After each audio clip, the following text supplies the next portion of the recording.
O'qituvchini o'g'li bo'lsang nimalar bo'ladi? Boshqa darslardan bemalol qochishing mumkin, lekin bularning ketdik o'ntirga. Hozir tarix-ku. Ha nima qildi?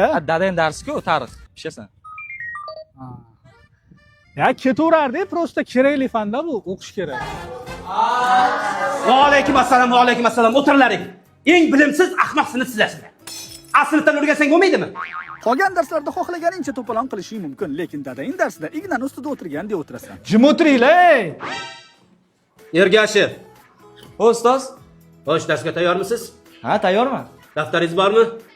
Daftarim uyda qolib ketibdi-da. Ey, meni uyda atlashtomim bor. Sardor, shu gap rostmi?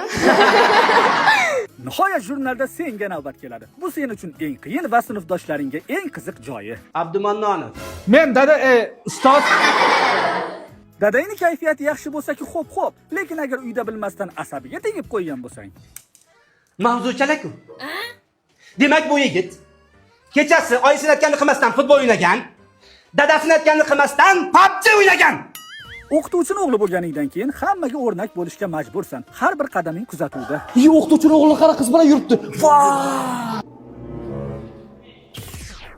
O'z kuching bilan nimagadir erishsang ham baribir foydasi yo'q.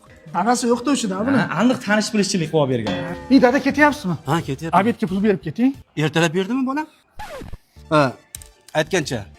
Endi men sizlarga darsga kirmayman. Darsim tugadi bolam. Yaxshi o'qigan, xo'pmi? Voy rostdan. Yes! Va alaykum assalom. O'tiringlar. Oyi? Maktabimda